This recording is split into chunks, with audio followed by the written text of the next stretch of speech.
Hello everyone. In last class we have covered with the first part of government budget. In that class we have already studied what is budget, what are its types, what are its components. ठीक है, तो हमने दो main components पढ़े थे उसमें, anticipated receipts और anticipated expenditure. उसमें हमने फर्स्ट स्टार्ट किया था. देखो मैं आपको फिर से एक बार ब्रीफ कर दूं. गवर्नमेंट बजट के दो मेन कंपोनेंट्स, गवर्नमेंट बजट के दो मेन कंपोनेंट्स कौन कौन से हैं हमने पढ़ा था. दो मेन कंपोनेंट्स हैं. One is anticipated receipts and another is anticipated expenditures. Anticipated expenditures. ठीक है, हमने रिसिप्ट्स पढ़ लिया था. एंटिसिपेटेड रिसिप्ट्स क्या होती थी? एंटिसिपेटेड रिसिप्ट्स हमने पढ़ा था जो भी पैसा गवर्नमेंट को मिलने वाला है ड्यूरिंग द फिस्कल ईयर. इसके हमने फर्दर दो पार्ट्स बनाए थे. एक रेवेन्यू रिसीट होती थी और एक हमने पढ़ा था कैपिटल रिसीट. रेवेन्यू में हमने डिस्कस भी किया था कि रेवेन्यू रिसीट क्या होता था. Neither create liability nor reduce asset. और कैपिटल रिसीट में भी हमने पढ़ा था आइदर क्रिएट लायबिलिटी और रिड्यूस एसेट. और था वहाँ नाइदर नॉर या आइदर और, ये हम पढ़ चुके थे. ठीक है, आज हम जो स्टार्ट करने वाले हैं, रेवेन्यू रिसीट के फर्दर टाइप्स भी होते हैं. रेवेन्यू रिसीट के फर्दर कुछ टाइप्स होते हैं. One is tax revenue receipt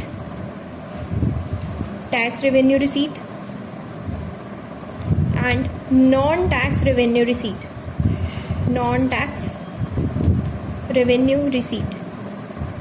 clear है? Tax revenue receipt and non tax revenue receipt. Clear? तो आज हम पहले इन दोनों को डिटेल में स्टडी करेंगे. देखो, टैक्स रेवेन्यू रिसीट क्या होता है?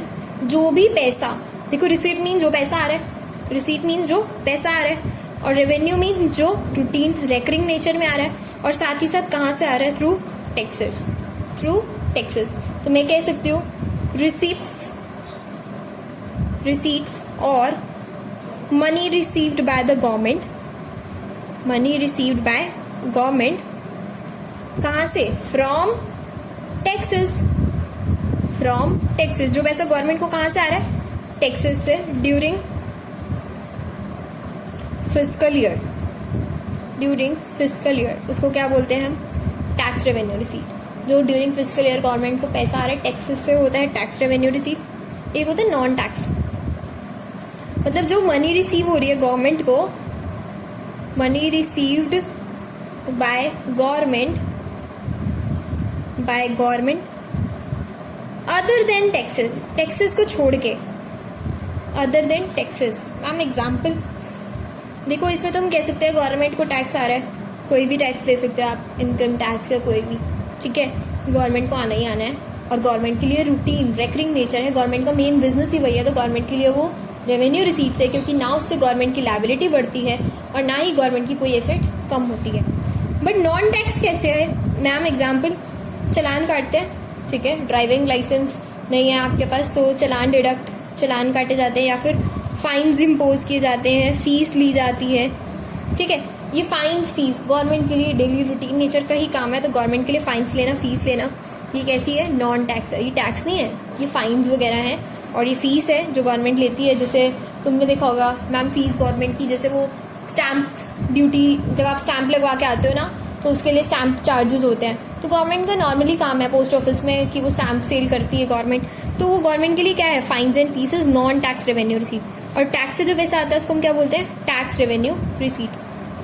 उसके बाद हमारे पास मेन आता है कि मैम टैक्स क्या है और उसके टाइप्स क्या हैं, जो कि हम बहुत बार पढ़ चुके हैं कि टैक्स क्या है, क्योंकि टैक्स एंड नॉन टैक्स का जैसे ही वर्ड आता है तो हमारे माइंड में आता है कि टैक्स क्या है. तो टैक्स और नॉन टैक्स हम बहुत बार पढ़ चुके हैं. टैक्स कंपलसरी पेमेंट जो गवर्नमेंट को देनी पड़ती है, वो मेरा टैक्स होता है. ब्रीफ में अगर मैं बात करूँ, टैक्स जो भी कंपलसरी पेमेंट जो गवर्नमेंट को देनी पड़ती है वो मेरा टैक्स होता है. इंपॉर्टेंट है इस चैप्टर के लिए टैक्स क्या होता है. ठीक है, कंपल्सरी पेमेंट जो गवर्नमेंट को देनी होती है दैट इज टैक्स। और ऐसे ही टैक्स के 2 टाइप्स भी हमने पढ़े हैं, पहले भी कवर किया था, that is direct tax and indirect tax. Direct tax and indirect tax थोड़ा सा फिर से बता देती हूँ, 11th में वैसे हम पढ़ चुके हैं। डायरेक्ट टैक्स क्या होता है? Burden and liability same person. Burden and liability same person मतलब जैसे हम बात करते हैं कि इनकम टैक्स मेरी ही इनकम है और मुझे ही टैक्स पे करना है, मेरी ही इनकम है और मुझे ही टैक्स पे करना है। जैसे बर्डन, बर्डन किसका है? मेरा। और लायबिलिटी मतलब जिसको डिपॉजिट कराना है वो भी किसको ही कराना है? मेरे को। मतलब दोनों सेम बंदा। बट इनडायरेक्ट टैक्स में क्या होता है? कस्टमर, शॉपकीपर एंड गवर्नमेंट, 3 लोग इन्वॉल्व होते हैं। क्या होता है इसमें? If you went to Domino's for and we have a pizza, तो हम वहाँ पे टैक्स पे करके आते हैं। तो कस्टमर, शॉपकीपर कस्टमर को बिल देता है, ठीक है, बिल देगा, मान लो कितने का? 100 प्लस मान लो 12 रुपये हमारा GST लगाया उसने, 112 का अगर वो हमें क्या देता है? बिल देता है, ठीक है। तो कस्टमर क्या करेगा? उसको पेमेंट करेगा इंक्लूडिंग GST। कितना पे करेगा? 112 रुपये, ठीक है। कस्टमर क्या करेगा? इंक्लूडिंग GST उसको पेमेंट कर देगा। बर्डन किसका बर्डन है? जेब, किसकी जेब से टैक्स गया? सॉरी, किसकी जेब से टैक्स गया? कस्टमर की। अल्टीमेटली मिला किसको? गवर्नमेंट को। बर्डन किसका है? कस्टमर का। और फिर शॉपकीपर की जिम्मेवारी है, लायबिलिटी बनती है टू पे टू द गवर्नमेंट। ये नहीं कि इसने इससे टैक्स ले लिया और इसको अपने पास रख लेगा, नहीं, ये अल्टीमेटली किसको जमा करा देगा? गवर्नमेंट को। Means burden and liability different person. Burden किसको पड़ गया? कस्टमर को। जमा कराने की जिम्मेवारी किसकी है? शॉपकीपर की। तो मतलब बर्डन और लायबिलिटी जब डिफरेंट पर्सन की होती हैं उसको हम बोलते हैं इनडायरेक्ट टैक्स। और डायरेक्ट टैक्स क्या होता है? बर्डन और लायबिलिटी जब सेम पर्सन की होती है, burden and liability same person की होती है। जैसे मेरे ही घर है और मुझे ही प्रॉपर्टी टैक्स पे करना है, हाउस टैक्स कह सकते हैं। मेरा ही घर है और मुझे ही टैक्स पे करना है, किसी और से लेकर नहीं दिया मैंने, तो वो मेरा क्या है? Direct tax, that is direct tax. इसमें इनकम टैक्स आता है या फिर हम हाउस टैक्स बोल देते हैं, ठीक है। और इनडायरेक्ट टैक्स का तो main example that is GST जो आजकल चल रहा है, इनडायरेक्ट टैक्स। क्लियर है? ओके, इसका difference you will be getting through notes. Next topic जो हम कवर करने वाले हैं दैट इज कि क्या इंपॉर्टेंस है टैक्स की। इंपॉर्टेंस ऑफ टैक्स, क्यों लगाया जाता है भाई टैक्स? मुझे ये बता दो, इंपॉर्टेंस ऑफ टैक्स, टैक्स क्यों लगाया जाता है? What is the importance of tax? First, government tax लगाती है क्योंकि वो डिस्करेज करती है, discourage the production of harmful and discourage the production of harmful and illegal products।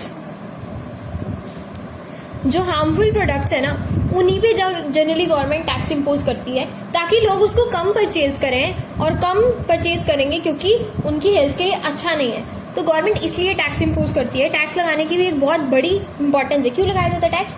ताकि गवर्नमेंट क्या चाहती है कि वो वाली कमोडिटीज जो हमारे लिए हार्मफुल हैं, हमारे लिए, हमारी हेल्थ के लिए, हमारी लाइफ के लिए इंजीरियस हैं, ठीक है, उसको कम बेचा जा सके, उनको कम किया जा सके लोगों की लाइफ से, तो इसलिए टैक्स इम्पोज किया जाता है। इंपॉर्टेंस क्यों किया जाता है? Discourage the production of harmful and illegal products. Example cigarettes, wines, ठीक है, सिगरेट्स, एल्कोहल वगैरह, इन सब पे टैक्स ज़्यादा लगाया जाता है जनरली।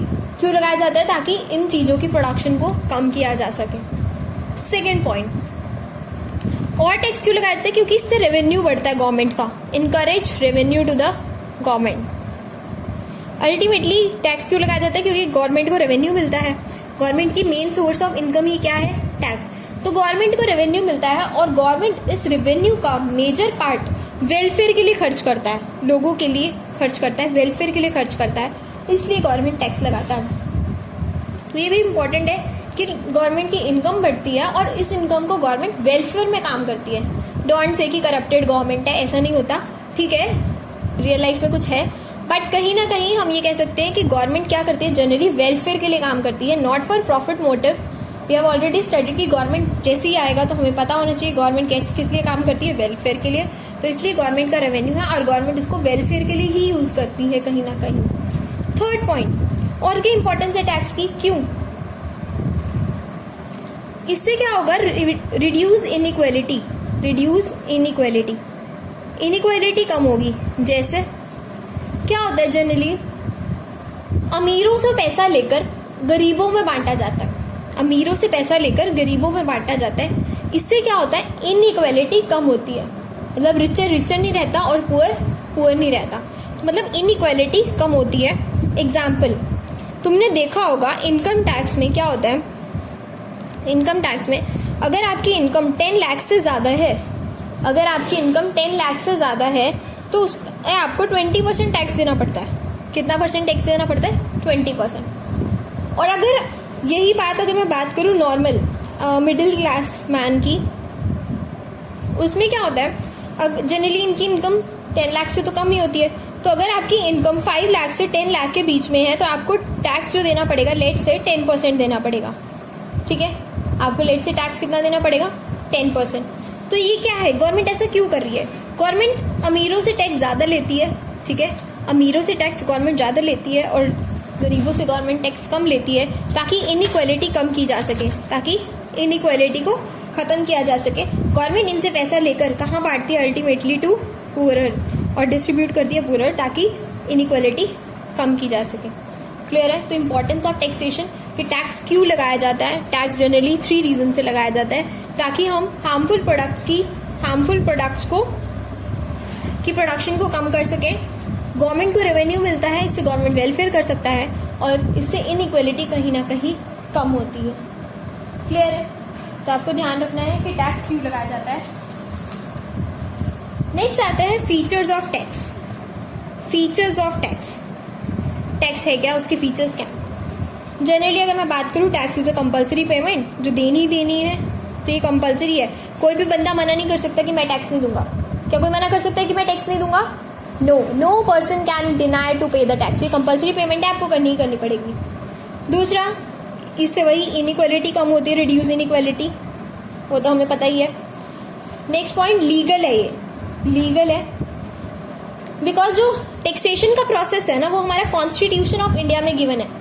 जो हमारे टैक्सेशन लगाने का प्रोसेस बता रखा है कि टैक्स लगाया जाएगा, ये लीगल है। इसका एक प्रॉपर कॉन्स्टिट्यूशन ऑफ इंडिया जो हमारा लॉ है, उस लॉ में लिखा गया है कि टैक्स आपको पे करना है। तो ये लीगल है, कोई इलीगल काम नहीं है, ये लीगल है। तो tax is a legal payment, compulsory payment imposed by the government. इससे इनइक्वालिटी कम होती है। Next point, fourth, no proportionate relationship. No proportionate relationship मतलब इसमें क्या होता है कि ऐसा नहीं है कि जो ज़्यादा टैक्स पे कर रहा है उसको ज़्यादा बेनिफिट्स मिलेंगे और जो कम टैक्स पे कर रहा है उसको कम बेनिफिट्स मिलेंगे। ऐसा नहीं होता, ठीक है, ऐसा कभी भी नहीं होता टैक्स के बीच में कि जो पर्सन ज़्यादा टैक्स पे कर रहा है उसको ज़्यादा बेनिफिट्स या फिर कम टैक्स पे कर रहा है उसको कम बेनिफिट्स। जनरली क्या होता है, गवर्नमेंट का मोटिव होता है टू प्रोवाइड इक्वल बेनिफिट्स। कभी भी गवर्नमेंट ये देख के बेनिफिट्स नहीं देती है कि आप ज़्यादा टैक्स पे कर रहे हो तो आपको ज़्यादा अच्छे बेनिफिट्स मिलेंगे। गवर्नमेंट ने तो रोड्स कंस्ट्रक्ट करवानी है, बिल्डिंग्स बनवानी है, हॉस्पिटल्स बनवाने हैं, तो गवर्नमेंट अपना काम करती है। गवर्नमेंट के लिए ऐसा कुछ नहीं है रूल कि गवर्नमेंट जो तुम ज़्यादा टैक्स पे कर रहे हो तो गवर्नमेंट तुम्हें ज़्यादा बेनिफिट देगी। कभी ऐसा देखा है? कभी भी ऐसा नहीं होता। गवर्नमेंट का काम है रोड्स कंस्ट्रक्ट करवाना, हॉस्पिटल्स बनवाना, ठीक है, स्कूल्स कॉलेजेस ओपन करवाना। तो ये क्या है, गवर्नमेंट को मेन कोई रिलेशनशिप नहीं है कि जो ज़्यादा टैक्स पे करेगा उसके लिए ज़्यादा बेनिफिट्स, ऐसा नहीं होता। क्लियर है? जल्दी से एक बार रिवाइज कर लो कि टैक्स की क्या इंपॉर्टेंस है। Discourage the production of harmful and illegal products, encourage revenue to the government and reduce inequality. Features में आ जाता है कि कंपल्सरी पेमेंट है, करनी ही करनी है, लीगल है क्योंकि इसको कॉन्स्टिट्यूशन ऑफ इंडिया में लिखा गया है, इनइक्वालिटी कम होती है और कोई प्रोपोर्शनेट रिलेशनशिप नहीं है, कोई भी प्रोपोर्शनेट रिलेशनशिप नहीं है। क्लियर है? Next topic we will be covering in the next class. Thank you.